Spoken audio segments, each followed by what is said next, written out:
Good morning. You're watching DeProgram with Ted Rall and Jamarl Thomas. It's Tuesday, June 23rd, 2026. Thank you so much for joining us. Please like, follow, and share the show. We're here at 9 a.m. to 10 a.m. Eastern Time every Monday through Friday. And that means today is one of those days. Today is Tuesday. It's primary day in New York and a bunch of other states around the country. And we will be watching, among other things, to see if a slate of populist lefties endorsed by Zohran Mamdani wins their races. That's what the polls say. Basically, we've been focused on right-wing populism, but left-wing populism, I'm not unhappy to say, seems to be having its moment in the sun as well. Also, we'll be talking about this housing bill passed by the Senate, certainly to be passed by the House and signed into law by the president, 85-5, bipartisan measure. That's rare these days, of course, as you guys know. And basically, this limits giant Wall Street hedge funds to purchasing merely no more than 350 houses at a time in residential areas. And we will talk about what effect that will have. Spoiler alert, not much. And last but not least, the SAVE Act, which is President Trump's proposed citizenship verification system to try to figure out if people who vote are actual U.S. citizens, has been struck down by a judge as unconstitutional and illegal. We'll get into that. So, all right. Good morning, JT. How are you doing? I'm doing okay. I can't complain. How you doing this morning? I'm okay. I'm doing good. I have an odd fondness for overcast days, and this is one of those. It's from growing up in a place that had a lot of them, Dayton, Ohio. We used to have horror movie directors used to love to make movies in where I grew up because they got a lot of overcast days with fast moving clouds. So it's very atmospheric and bleak. And so, and then half of my family is from Brittany, which is also like the same thing. It's so overcast and bleak and windy that sometimes people lose their minds from the howling wind. And I mean howling, like literally. My mom got out of the car one time in Brittany with me, and the earrings were yanked out of her ears, like through her earlobes, right? Like that. It's like hurricane force. That's like normal. People lose their minds and kill their families and themselves. It's like. Everybody lose their mind and kills their families. They do. It happens. It's not even like every day, but it's not every year. It does happen. See, I like it when I like nighttime. I'm a fan of nighttime. I love it at night. Nobody's around. It's quiet. It's calm, etc. Or snow days, rain. Mm-hmm. I like all that stuff. I loved COVID for that reason. Things were quiet. And, you could even in New York City, there were so many birds. I mean, I had a passel of blue jays in my courtyard. I mean, yeah, COVID was cool. Lot of interesting, just driving around and there's no traffic. Beautiful. I didn't experience. You iron out the social types. Mine was a marriage that was effectively failing during COVID. So that wasn't. That's not great. So good. Yeah, that was my divorce came through during COVID, so it was actually a time of great happiness. But because it's like the marriage sucked. It's like Louis C.K., as with so many things, except for jerking off in the plant, has this right, which is like, wait, Louis C.K. jerked off in a plant? Yeah, that's like in front of those two girls. That's why he got like Me Too'd. He invited two chicks back to his dorm room. He's like, "Want to come back to my hotel room and hang and drink?" They were like, "Okay." And then he was like, "Hey," while they were there, "do you mind if I jerk off in this plant?" And he did. What did they say? No word on the effect on the plant. Wait, did they say yes? They said, "Sure, go ahead." And then wait. So they agreed. So he had consent to jerk off in the plant. He didn't have consent from the plant, obviously. But he had. That's right. Exactly. That's exactly it. But that's right. So Louis C.K., he said, you shouldn't say, like when he was getting divorced, like people are like, "Oh, I'm so sorry." It's like, no, don't say you're sorry about the divorce. Like it's the, that's a good thing. You're solving a problem. The bad marriage was the thing to feel sorry for. Yeah. Well, I don't feel sorry for the divorce. I mean, at the point when the divorce came through, I was I was exhilarated, but I was exhilarated because A, I had to go to court multiple times. She didn't show up. And B, I was with my new girlfriend, who I was very excited about.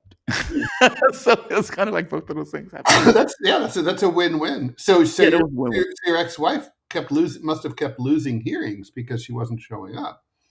Well, I didn't want anything. I just wanted the divorce.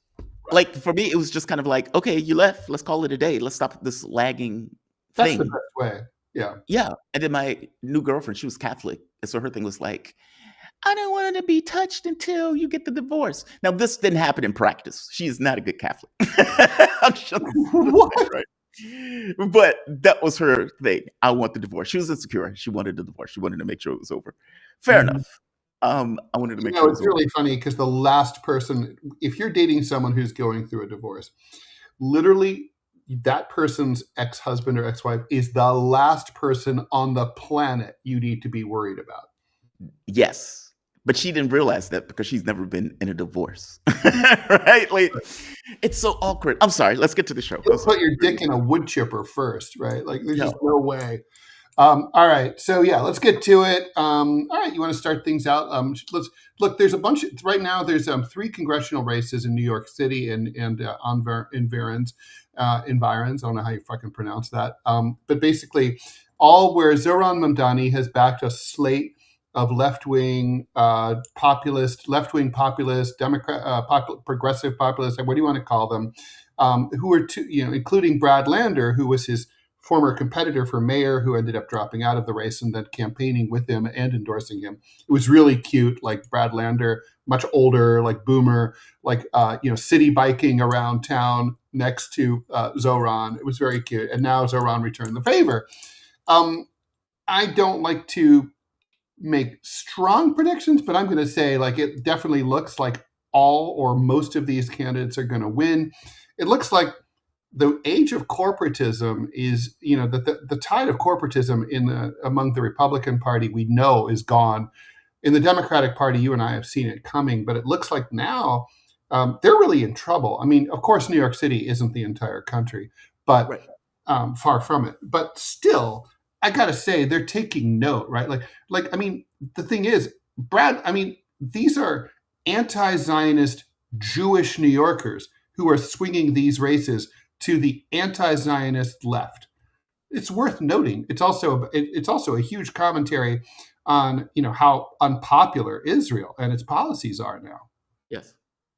Yeah.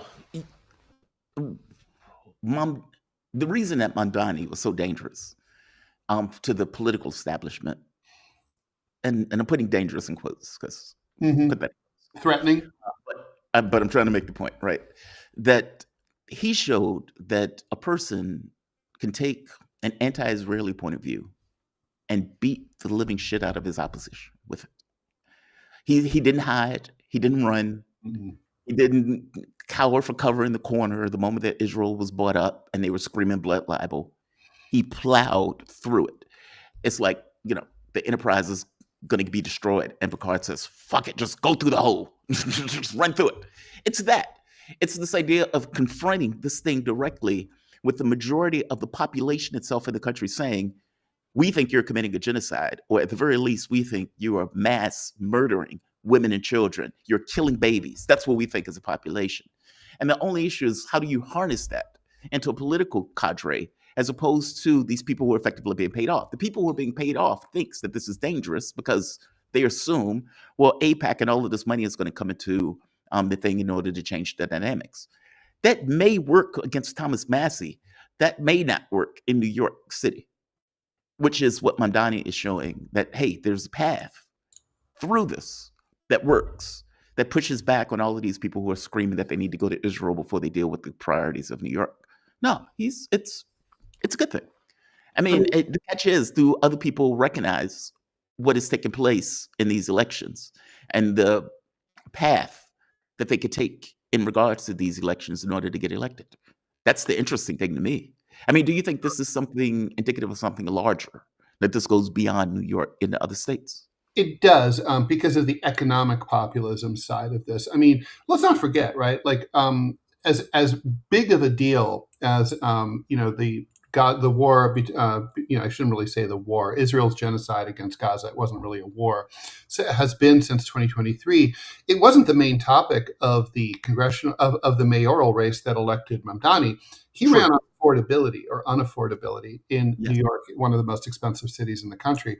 The quality of life in the city is going down. Unemployment is going up. Underemployment is going up. Yet the rents keep going up, and Yep. it's unsustainable. And now that's a national problem, right? I mean, it's more extreme in places like LA, San Francisco, and New York.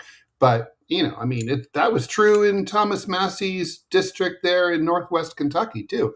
So I think that's the part that I think is super interesting, and I think that's the part where Donald Trump is really fucking up the Republican Party in this cycle in the midterms. I mean, we have What a do you mean? national affordability crisis. It's been at the top of the polls now for several years. Yeah. Obviously, inflation is high. People are terrified about AI. Economic insecurity is a huge thing, and you have the president saying, "I love the inflation. I don't worry about high gas prices. I don't care. That doesn't matter. The only thing that matters is making sure that Iran doesn't get a nuclear weapon." Well, I mean, the American people don't like that. And when I say the American people, I don't mean it like when right wingers say the American people and they just really mean conservative Americans. I mean the American people, left, middle, right, everybody. Nobody likes it. And so, when you feel like not only not seen, but when you feel completely brushed off when you're suffering, you're going to be pissed, and you're going to go to the polls and you're going to lash out.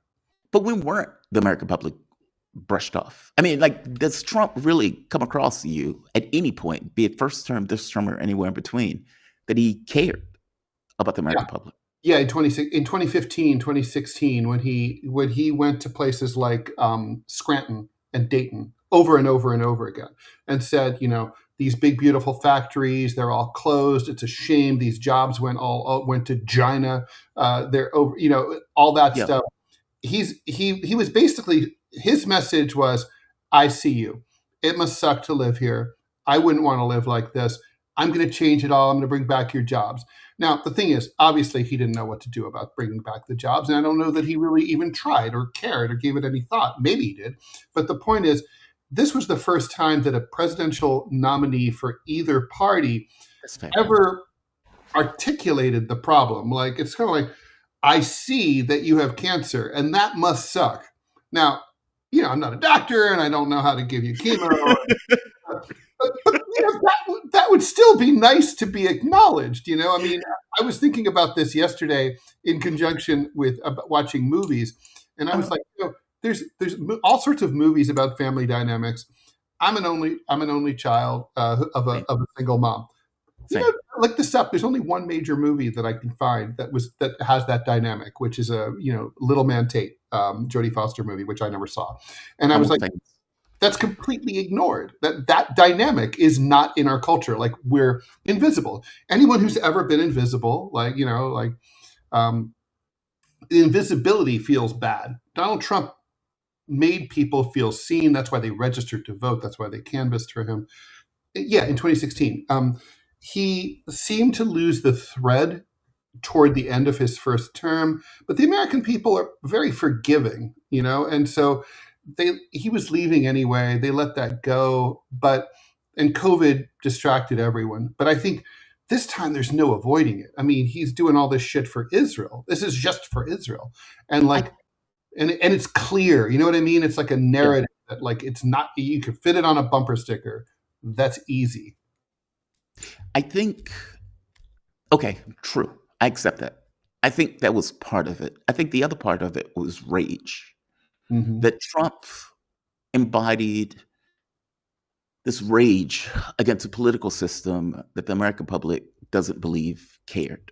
Meaning, in a real way, he was a weapon of sorts. It's not that they thought he was competent. It's not that they thought he was good. It's not, I don't even know if they thought he gave a shit about him. I think what they saw was the political space seems to be terrified of this guy. And whereas the center, for the most part, has failed masterfully in dealing with the real problems, they're just corrupt, decadent, scratch a liberal, you'll find a aristocrat. That this guy comes across as a different animal. And it's the difference that the American public cared about. Like the fact that he seemed different, a blue-collar billionaire that's willing to basically go and tear down what all of these other liberals and the left and the right have effectively created. I get the sense it was a lot of that also. I agree with you. He did go to those locations. He did come across as being somewhat different. But I think part of me, because I have a hard time reconciling this idea that Trump tried to basically overturn American governance into Trumptopia the first time in 2016. The American public sees it, and then they elect him in 2020 or 2024. Mm-hmm. That's weird to me. Like, I don't know how you reconcile the two. Like how obviously I was doing something that's illegal. And now you're putting him back in office. Studying this for years, right? The age of Trump, these three presidencies, right? Including Biden. Yeah. I think, first of all, COVID was a black swan moment. It wasn't just like a time we'll look back on and be like, well, we all have to stay inside. It literally changed everything. It changed the way we work, where we work, how we work. There could never be a show like The Office after COVID, right? Because no one goes to the office. So it's a big deal. I think a lot of people, it changed us in a radical way. And Biden, look, the thing is, if they'd elected, I know we agree, Bernie for sure. Trump agrees. If they'd elected Bernie would have had probably much more smooth sailing for those 4 years. But honestly, if they had elected anyone who didn't suck as bad as Joe Biden, almost anyone else on that debate stage in 2020, maybe not Amy Klobuchar, but you could have put Gavin Newsom or Tom Steyer or fucking Pete Buttigieg or any of those, maybe even Beto O'Rourke. They all would have had a better shot at succeeding as president than Joe Biden did, who was brain dead by the day that he took by election day 2020. He was fried. There was no president. So the Democrats spend the entire Biden years from 2021 to 2024 instead of addressing the people's problems. The only thing they do is the infrastructure bill, right? Congratulations. Yeah, that'll have an effect.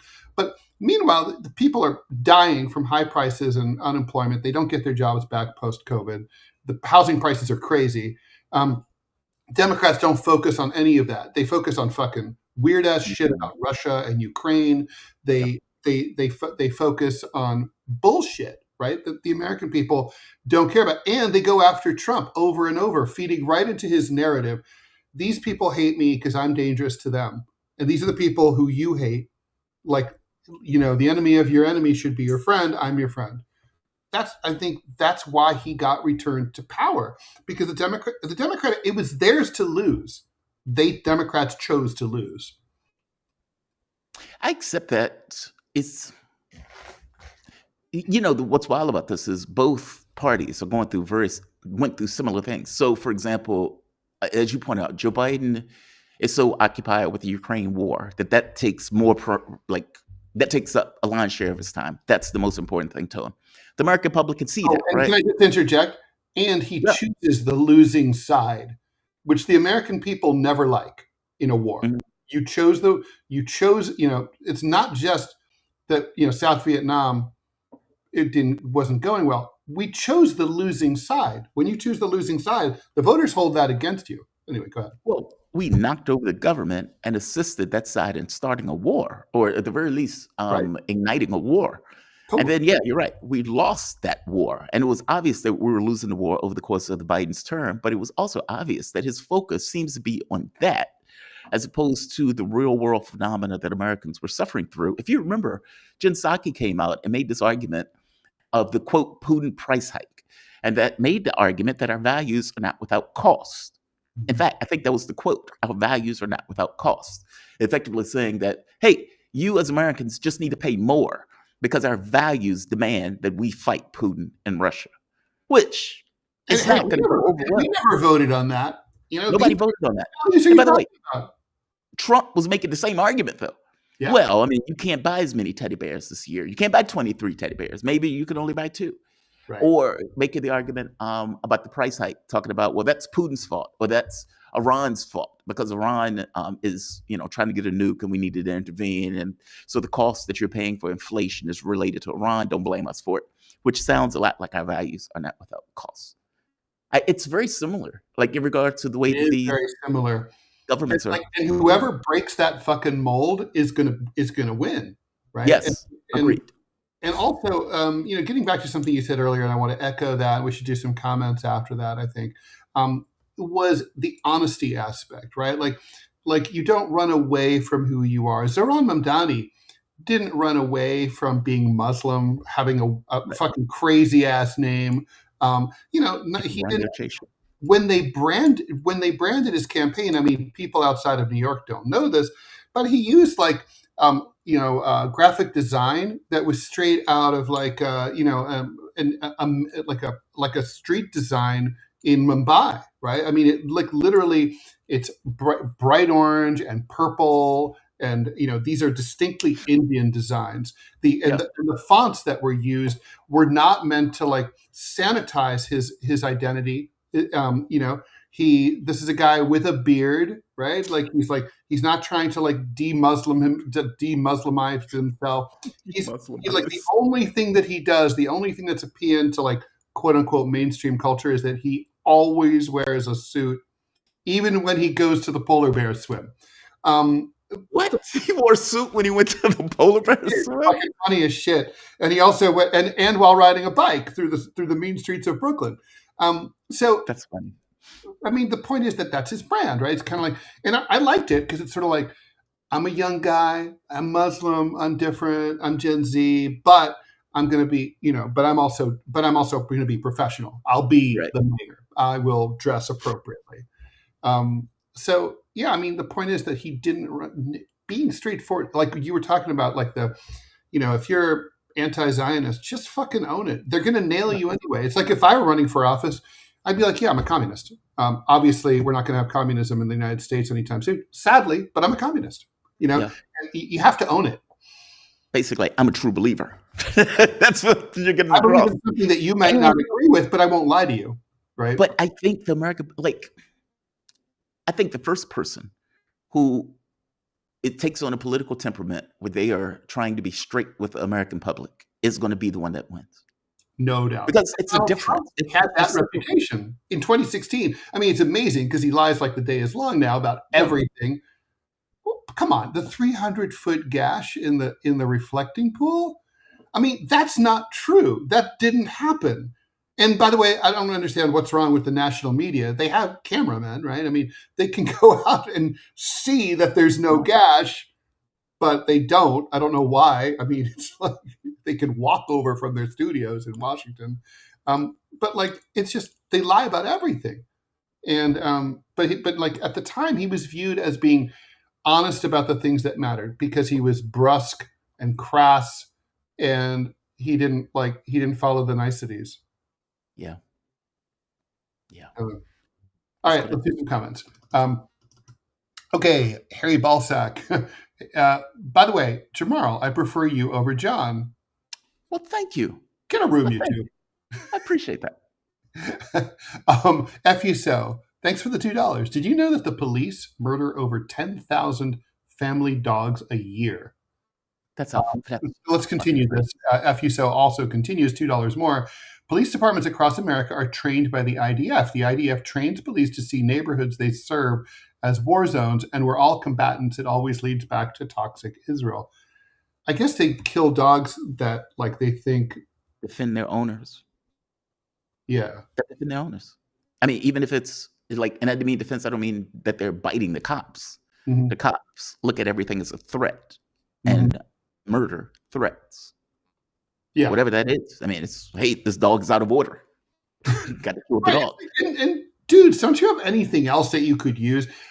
I have a story about this. It's a great story. So I had this ex-girlfriend who I was still friends with, and she knew I love cats. So she was like, oh, I'm going to the animal shelter to pick up a cat. Will you come with me? Now, there's nothing better than that because, like, you get to visit the animal shelter and you're not going to come home with a cat, right? Like, Right. there will be a cat, but you're not going to be responsible for it. So it's so fun. So I helped her pick out a cat, a very pretty, calm tabby cat.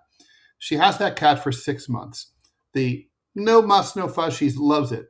One day, it's sitting on her lap, and suddenly it explodes into a blizzard of claws and teeth and goes after her and starts lunging at her and biting her and clawing her. She's like beating it back. It's like comes after her. She takes, yeah, but like, I mean, look, some of those joggers in California who are killed by mountain lions, those cats only weigh 40 pounds. Okay. I mean, they kill them.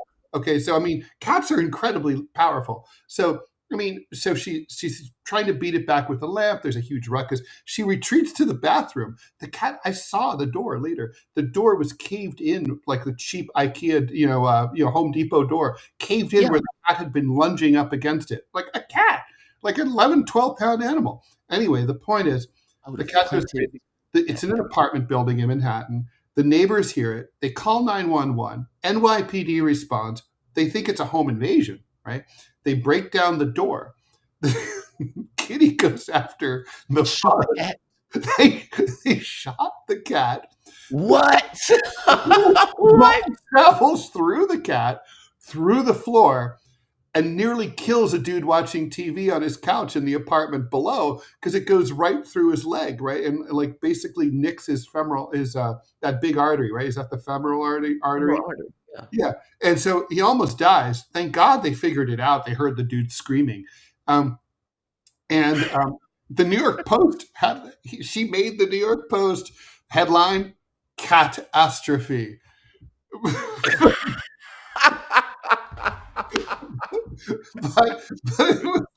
but I mean, I was like, really? They had to shoot the cat? Like, and by the way, I'm impressed that they were able to, right? I mean, that was damn good aim. Cats right? are pretty small, yeah. That is amazing. Like, and I've watched those cats on Instagram go bananas. It is the funniest thing in the world. Like when the cat goes ham.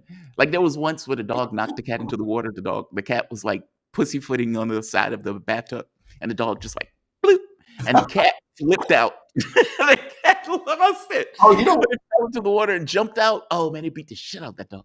I was taking a bath one time, and my cat fell into the bath with me. Holy shit, he fucked me up. He was like, "Rah!" Water spraying all his clawing. It's like they're insane. It's like they have like 75 cups of coffee in them at any given time. And you chose the cat, just to be clear. Oh yeah, I chose the cat. Yeah, it's kind of my fault. Yeah. Hey, for 6 months it was all so. Oh, and so she talked to the cops, right? And the cop said, "You are." The cop said, "Oh, this happens all the time," and she was like, "What?" And he said, "Oh, human beings sometimes they just have a little globule of insanity in their brain, and they tweak. A perfectly normal person just goes haywire, and like mammals do that. Like horses, they said dogs, cats. It's like it happens. They see that all the time." And I was like, "Holy shit!" That's wild. Yeah, that's why I prefer dogs. That's why I prefer dogs can do it too. I mean, I've never seen it. My dog has never done no mess like that. Well, not untweaked. Until there's a reason for it. Does, right? Wow, until he or weird. She or they. I don't want to presume the sex of your dog. Anu Beetle says it was Weinstein that did it on plants. You're mixing them up. Is that true? That's what I thought. It was Harvey Weinstein. I didn't think it was Louis C.K. unless both did it. Misled. Someone told me it was that. Because I remember Weinstein apparently propositioned a woman and told her basically stay there as he masturbated in a plant. I always thought it was Weinstein. That's what Louis. Masturbated. He did, but he did all the rest. The plant out of it. He did ask, "Can I masturbate in front of you?" And they said, "Yeah, sure." Which is wild to me. Like, it's hard enough. I would have been like, "Evening over. Have a good night. See you later." How do you keep a heart on?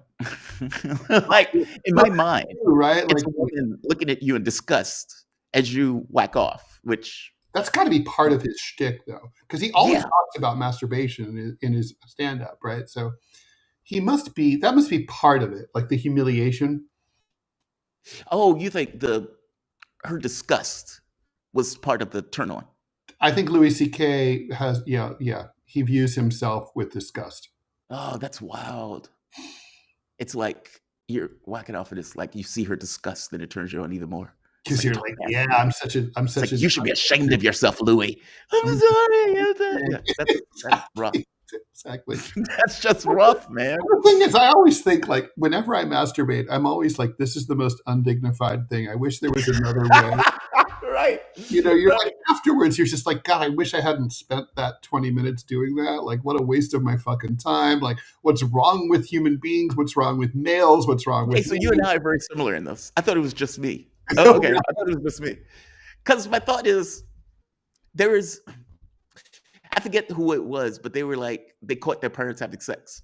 And it's like, son, it's a beautiful act. It's like, what are you talking about, Dad? Yeah, it's not beautiful. Like, you end up with your sticky hands, and it's just like, this is a beautiful moment, son. No, I agree with you. I always thought this is so undignified. And if it wasn't for this feeling of compulsion associated with just kind of the human nature aspect, this would never take place, right? No, exactly. That's the thing about sex. It's such a powerful urge that when people, I mean, you sort of see that, like Catholic priests, right? They study like at seminary for what, 6-10 years or something? Yeah. They blow up their entire lives because they can't control it. Louis C.K. couldn't control it. I mean, it's just, I think we have to understand sex that way. It's almost an undeniable force. From my point of view, I just look at it as acceptance. It just is what it is. Like, it's let the beast out. When that sounds horrible. Now, one of the things you always told our kids is that if you come into our room without knocking, there's a solid chance you'll see something you'll never be able to see. You'll never forget. So you will never forget this. Installing a $20 door lock on your bedroom. We will show you exactly how you got spawned. And so if you do not want to see this, if the door's locked, if the door's closed, let the boy watch. It's the Louis Ferrell thing. Like when I'm playing chess, I'll be like, let the boy watch. There's a Will Ferrell joke where Will Ferrell is talking about, like, the kid comes into the room. I think it's Anchorman. And he's like, let the boy watch. Let the boy watch. So great. My father is, just like I've watched. My father's father has done that. Oh, my God. Let the boy watch. It's a beautiful, magical act. Daniel BTS, Ted, the GOP is still corporatist to the hilt. They've just managed to convince most of their voters that they're not by playing into culture war bullshit. True. Yeah, that's true. I mean, but Democrats do the same. It's just a different culture war. True. God Emperor, speaking of the Democrats, Democrats are in a cult. They're literally voting for a Nazi socialist Democrat candidate in Maine. Vote blue no matter who. By the way, what is his platform? A Nazi socialist. Just saying. Is he a socialist for real? Not really. No. He's just a liberal. Yeah, that's what I thought. Yeah. I mean, did he know that was a Nazi Totenkopf? I believe he did. I think he changed. I think he's like he's an opportunist like J.D. Vance. If J.D. Vance wakes up one morning and he looks out and sees like portraits of Vladimir Lenin and Mao Zedong and red flags and hammers and sickles everywhere, he's going to be out there singing the Internationale with the best of them. But isn't that all of them? Like for example, if Superman ended up in the Soviet Union as opposed to the United States, Superman still would have been Superman. He just would have been in Soviet context. That's and true. For all intents and purposes, it's not like these people are somehow different. They're just functioning in the American context. If they were born in Russia, they would be functioning in a Russian context, still with their own ideals and everything else, but within the framing of Russia. I guess my point is, isn't that true of all people? Yeah, pretty much. I mean, like that's why, like, in Nazi Germany, if you wanted to have a job, you had to join the party. You had to have wear that badge on your lapel. If you were in Iraq, you had to be in the Ba'ath Party if you wanted to work. Yeah. And if you were like incredibly principled and you were like, fuck that, I'm not going to be part of the system, then you're going to starve to death. And so is your family. So it's rough. Yeah. I mean, I respect that, but like, it's rough. Yeah. Eno Mandarake, Massey lost not just because of the money and propaganda, but also because right-wing libertarians are all talk. They didn't bother to go vote, even though they whine about everything. I have another question. This would be for our right-wing libertarian viewers, and I know we have a bunch. how many of you guys are there really? Do you know what I mean? Like, I You always mean in think the political space? libertarians, like, yeah, how many of you guys are really conservative libertarians? I feel like What do you you mean? guys, talk a lot, and I like you guys, but there are not. I don't think by votes. I don't know how much of the GOP you guys represent. Oh, I see what you mean. Like if you could separate GOP from people who consider themselves libertarians, what is that amount? Yeah, exactly. I don't know. I mean, is it allegorious to the Sanders group or lefties? Or do you think that there's a There's a difference lot more. There's a lot more lefties. I mean, let me put it this way. Let's say you had like a 4-party system, right? You split the two parties right now. You split the Republican Party into the corporatist Republican Party and the new Libertarian Party. You split the Democratic Party and you have a split off democratic-socialist party, let's say. And you make all of those parties equally viable. Like they all have the same revenue stream. They all have the same ballot access. They all have the same debate access. They're all considered equally legitimate. They're all covered the same in the media. What happens? I think the smallest of those parties is probably the Democratic Party. I think the vast majority of Democrats would vote Democratic Socialist if they thought it was viable. We saw that during the Bernie Sanders stuff. When they had the chance, when they thought it was viable, they went there. I don't know enough about the libertarians to know, but I suspect the Libertarian Party would still not be as big as the Republican Party. God, man, I wish Sanders had somebody on his team that could deal with Black issues in a way that made, from my point of view, rising tides lift all boats. And you should make an argument that is geared around this idea that we're going to bring everybody up to snuff, whether it's healthcare, whether it's education, whether it's Social Security, and making sure that people who've dedicated their entirety of their energies into this country don't necessarily have to die broke, poor, on the streets, old, right? But you also, just by virtue of being a Democrat, got to be able to make an argument that wins in South Carolina. And what you ended up with was Clinton on one end giving her speech, and Sanders on one end giving a speech. And the African Americans who were there, many of which were old, would say, we like what he was saying, but. And the but was just kind of like, yeah, we're uncomfortable with that guy. Hence, Clyburn. He's an old Jewish dude from Brooklyn, or what was it?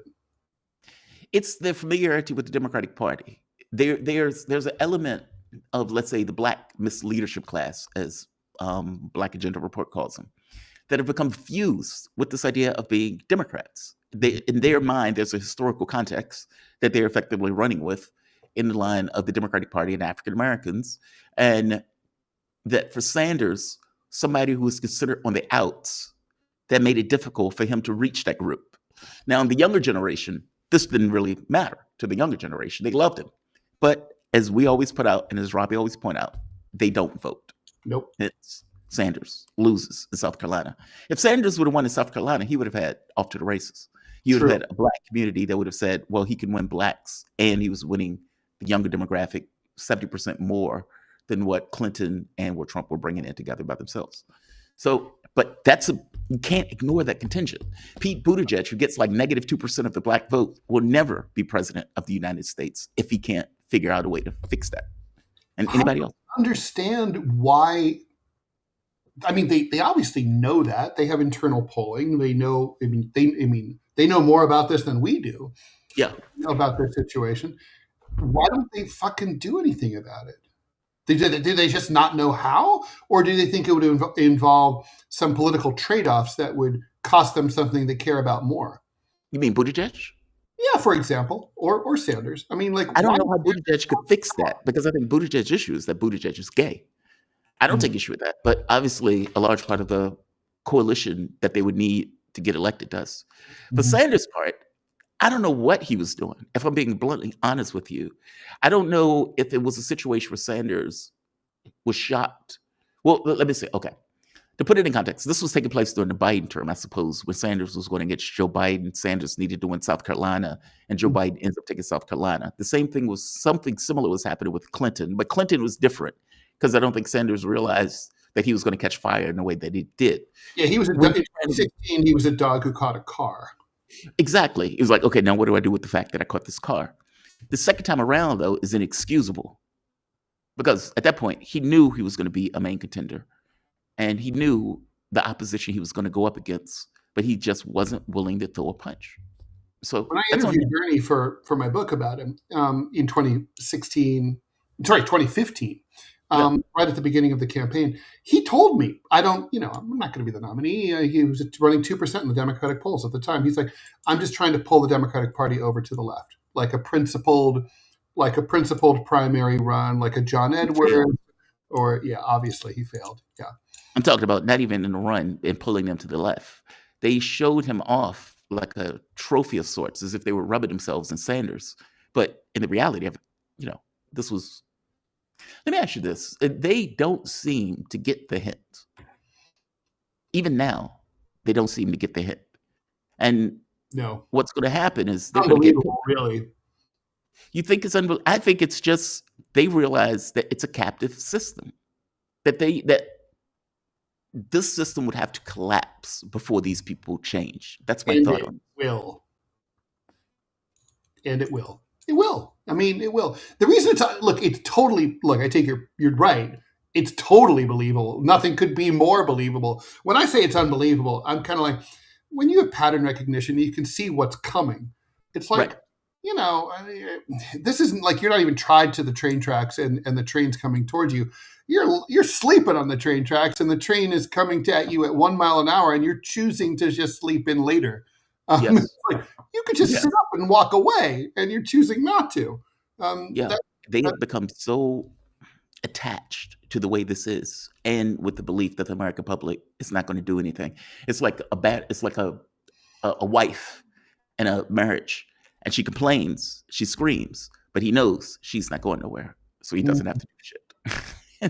That's exactly what it is. Effie said, will we ever see the blackmail Israel has on Trump?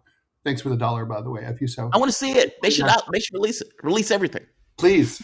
Please. Anna just wanted to add, not everyone running in New York City is good. Mark Levine, that fucking lizard, was also on this Zionist shit, then did a 180 in office. He made sure to purchase a majority of Israeli bonds. Oh, I'm not talking about like objective goodness. I'm just talking about marketing. Objective goodness. Objective goodness is a whole different thing. Objective goodness. Jesus. Politics. Petlandis 48. I lived in Scranton at that time. Trump got on stage and kept repeating, "What do you have to lose?"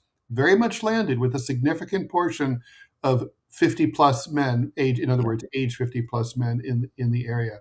I bet as one of those. That's a hell of an argument, ain't it? What do you got to lose? These people have fucked you over royally for forever. Trust me, the blue collar billionaire. I have no entanglements. Yeah. What have you got to lose? P.W. Walker, the entire point about American foreign policy is to secure American domestic economic policy. It's all about feeding pet projects where they skim from. And thanks for the $1. Well, it's two things. It's geopolitical interests and economic interests. And those things dovetail. Like, meaning you have some people who are just globalists who believe that the U.S. should have control and domination over the globe. They grew up in a political system in which this is the way we talked about power. It's the way Trump talks now. It's the way Obama talked. It's the way Clinton talked. It's the way Joe Biden talked. Meaning they talk in a very particular way. The press asks them questions from a very particular angle. And those angles are always dominance, control. Meaning you grew up in that system. You just kind of assume that you will also take over that dominance and control once you get to that particular point. But they do that stuff for the contracts. I want the minerals. I want the oil. I want the rare earths, etc. Agreed. Both dovetail. A few more comments, and we should hit a few of these other questions, then we can get more comments. Okay. Effie said, the American people are watching America's imperialists' death and destruction in 4K, and the empire can no longer hide it because of the internet. Agreed. Thanks for the $1, by the way. Right Hook, thanks so much for the $5. Thanks you for everything you gentlemen do. And thank you for supporting us. This discourse is not only necessary in these tumultuous times, but a true pleasure to dissect and analyze along with you and your wonderful listeners. Thank God, thank you. Don't make me cry, damn you. F you so. Obama and Clyburn conned them into voting for racist Biden. True. Mm, He was a racist. no, I mean the con part. That's more complicated, right? Like think. Okay, if you think back to the point where Kamala Harris and that choice for Kamala Harris, Joe Biden intentionally fucked over the party. Mm-hmm. I think he was pissed. I think he was annoyed by them basically pushing him out. And if you remember, Joe Biden came out, gave a speech, and in that speech, basically said Kamala Harris was going to be his choice. Now, this was before a conversation he was supposed to have with Clyburn at Obama. I think, if I'm not mistaken, Joe Biden talked to Clyburn. Clyburn is the one who was like, hey, you should make Kamala Harris your choice. By the time they were getting to Obama, Obama and the group was shopping around somebody else with the idea of going to a mini, a mini convention. Correct me if I'm wrong on this. Do you remember this? Yeah, that was it. Yeah, this is in 2024. Yeah. Yeah. Yeah, Yeah, Clyburn was a kingmaker in at least two consecutive cycles. Yes. Okay, so let's. All right, we have some more comments, but I do want to, and we'll get to those. Housing bill. So, what are we to make of this housing bill? Basically, it's going to cut a little bit of the red tape for buying a house. It's going to make it so that no hedge fund or other major institutional investor can buy more than 350 houses.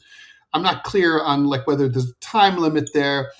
And having worked in banking, let me just say 2 words: shell company, right? How fucking hard is that to do? Everyone agrees this isn't going to make any difference. It's not. I mean, what would make homes more affordable? Municipalities should seize abandoned homes under eminent domain and sell them to people who, for $1, who agree to fix up the homes, and then they can keep them after 5 years. What would make it get rid of the Dodd-Frank Act that makes it impossible for self-employed people to refinance and get mortgages? There's a lot of approaches that could make homes more affordable. Hell, you could also, get rid of. All I'm saying is this isn't going to do shit. And I do agree that home ownership is an important path for financial stability for people who can get in. There also probably should make it easier to have lower down payments, because down payments is often the number one thing that keeps people out, right? Like, I can't come up with $150,000 in cash for a down payment. How the fuck? The mortgage I could probably afford. So Right. It's like that. So, but this isn't going to. So I guess this is notable just because it's the political class acknowledging that there is a problem, even if this particular solution doesn't work, right? Yeah, but it's like, what's the point of being seen if nothing is going to be done about it? Like, hey, we acknowledge the issue, and here's a bill to show acknowledgement without doing anything about it. It's a fake option. It's a fake solution. It's not a solution at all. It's just them throwing a bone in regards to acknowledgement without necessarily doing anything tangible to do anything about it. As you point out, I buy 350 houses for my hedge fund. I create a shell company that buys another 350, and I do another shell company that buys another 350. I can get around, meaning you can get around this, is the point that I'm trying to make, right? Which means that it doesn't necessarily do anything to solve the problem that Americans are angry about. It just gives this idea of a fake solution to it, so they could say, well, we at least passed this. Yeah, but what's the point in passing something if you're not going to solve the issue or even fix the issue or even seemingly coming close to fixing the issue? Yeah, agreed. If you want people to have houses, make sure the houses are easy to get. It's like an education. If you want people to have a college education, make it free. If you want people to not smoke, put a tax on it. Like anything else, if something is harder to do, less people are going to do it. If something is easy to do, more people are going to do it. If you want people to get houses, make those houses easily available. No, I agree with you. And also, you could probably ban Airbnb and companies like it, right? Like, that's a big part of it. These giant hedge funds, they buy residential properties, they convert them into full-time rentals, like short-term for 2 days, 5 days, whatever, and nobody's living there. And this happens a lot in like mixed areas, like the better parts of northern New Jersey, like around Newark and places like that. And so you're pricing out the people who literally are just on the edge of maybe being able to afford their first house. Yeah. It's really evil. I'm going to shock the two of you right now. Uh-oh. Well, I'm about to shock y'all too, because I'm going to tell you that I use Airbnbs when I travel, like almost religious. So do I. I'm guilty of this myself. Me too. No, in my opinion, I think what should happen is that the government should own the houses. When you graduate high school, the government assigns you a house. You pay a mortgage payment to the government. You commie. And then once you're because the current system doesn't work. That's the whole problem. Dirty communists. How dare you, sir? Listen, How dare you? Welcome aboard. I read the book. Right. I read the book. But no, the reason why I'm saying this is because the current system that we have, it does not work. And so what I think that should happen is that once you say you get like a 2 or 3 bedroom house, whatever, you pay it off. If you get married or whatever else, or having a family, you can then sell what you currently have, go into a larger house. And then here's the thing, though. I wouldn't abolish private property. Once you pay off, original for the house, it's yours, with the caveat that you no longer ever have to pay property tax on it because you've already have. Yeah, you bought it. Yeah, it's yours. Because right now, for example, here in Montana, you still pay property taxes even after you own the house. You don't own the house; you're renting it from the state. You don't own it; the state owns it. So let's just be honest about it. That's my whole thing. Wait. It's not that state owned, and correct me if I'm wrong. It's just that there's a tax associated with the property that you own, meaning the tax is on you for the property that you own. It's not that the state is claiming ownership. The state is claiming the right. They 100% claim ownership, because if you don't pay your taxes, what happens? Well, they're going to prosecute you. They take your house. That means you don't own it. They do. They take your house. It's true. They take your house. You don't own that house. What you do is that you own a mortgage. And then after you pay off the mortgage, then the state still owns the house. Well, I'm saying is, let's be honest about the system. That's like that book movie, The House of Sand and Fog. It's like that. I've told y'all I was you about to break your house.